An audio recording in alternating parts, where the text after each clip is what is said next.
চাঁদাবাজির কারণে, দলাদলির কারণে, আভ্যন্তরীণ কোন্দলের কারণে, তারপরে আউট অফ টাং কমেন্ট করবার কারণে পদ সাসপেন্ড হয়েছে, শোকজের শিকার হয়েছেন, এমন মানুষদেরকেও দিয়েছেন। এবং যারা আদৌ জাতীয়তাবাদী শহীদ জিয়ার রাজনীতি ধারণ করেন কিনা এই ব্যাপারে সংশয় আছে। একটা রাজনৈতিক দল কোন আসনে কাকে তার দল থেকে মনোনয়ন দেবে এটা একান্তই তার এখতিয়ার। বিবিসি বাংলার সাথে সাক্ষাৎকারে তারেক রহমান কিছু ক্রাইটেরিয়ার কথা বলেছেন, কি ধরনের ক্রাইটেরিয়া বিবেচনা করে তার দল প্রার্থী ঘোষণা করবে, যে কারা জিতে আসবে, এলাকায় অবস্থা, পরিচিতি, সংগঠনের কাছে তার ক্রেডিবিলিটি আছে, এগুলো বিবেচনা করা হবে, এইসব আর কি। এর বাহিরে আমার প্রথম মূল্যায়ন হচ্ছে যে এই যে তালিকাটা দেখলাম, এই তালিকাটা আসলে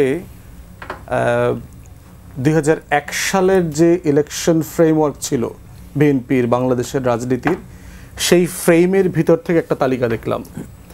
যে ধরনের ব্যক্তিদেরকে দেয়া হয়েছে, যে ধরনের ক্রাইটেরিয়াগুলো বিবেচনায় নেওয়া হয়েছে, এবং এর মধ্য দিয়ে যে একটা লম্বা পথ পার হয়ে গেছে এবং 24-এ একটা গণ অভ্যুত্থান হয়ে গেছে, ইভেন বিএনপির 31 দফার যে সংস্কার প্রস্তাবনা, ঐকমত্য কমিশনে আমাদের লম্বা সময় আলাপ আলোচনা, জুলাই সনদ, এটাকে যদি সামনে রেখে বিবেচনা করি, তাহলে বিএনপির নেতৃত্বে যদি এই ধরনের এমপিদেরকে দিয়ে সরকার গঠিত হয়, তাহলে এই ধরনের সংস্কার বাস্তবায়ন করাটা জটিল হয়ে যাবে। কারণ হচ্ছে আপনি কোন ধরনের প্লেয়ার দিয়ে স্কোয়াড করছেন, আপনার টিম তৈরি করছেন, সেটা দিয়ে মেসেজ দেয়া যাবে যে আসলে আপনার প্রতিপক্ষের বিরুদ্ধে আপনি কিভাবে খেলবেন।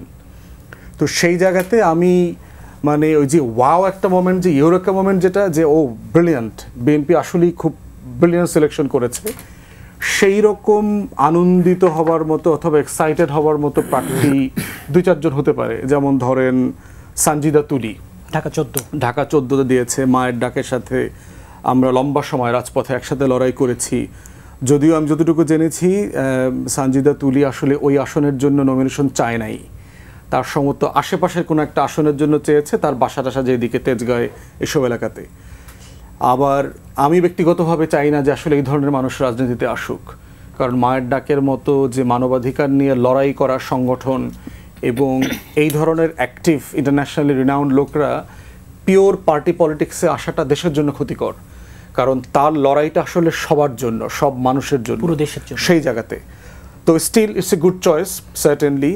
এবং সেখানেও জামাতেরও একজন ভালো ক্যান্ডিডেট আছে, ব্যারিস্টার আরমান, যিনি গুম হয়েছিলেন 8 বছর ধরে।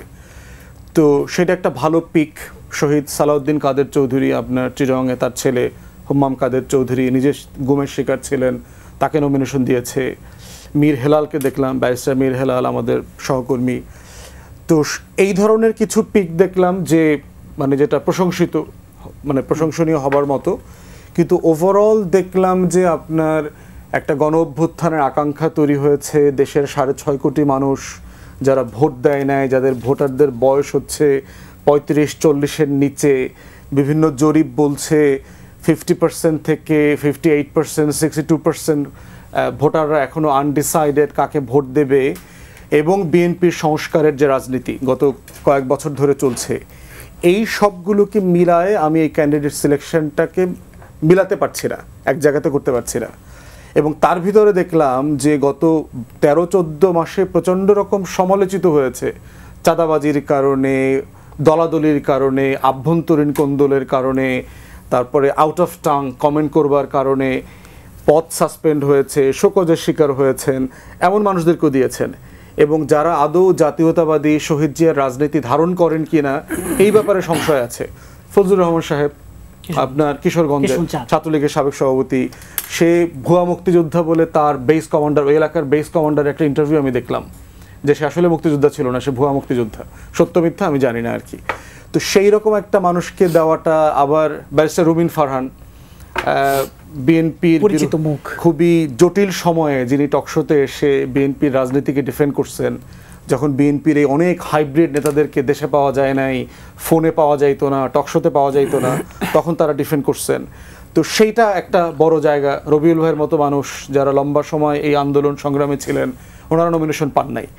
তো সেই বিষয়গুলোকে এখনো অবশ্যই সময় আছে, বিএনপি তার দলীয় জায়গা থেকে সেটা করবে, কিন্তু ইমিডিয়েটলি খুবই মানে আনন্দিত হওয়া অথবা নতুন রাজনীতির পথে আমরা এগোচ্ছি সেই আশাবাদটা আমি এই তালিকা দেখে হই নাই আর কি।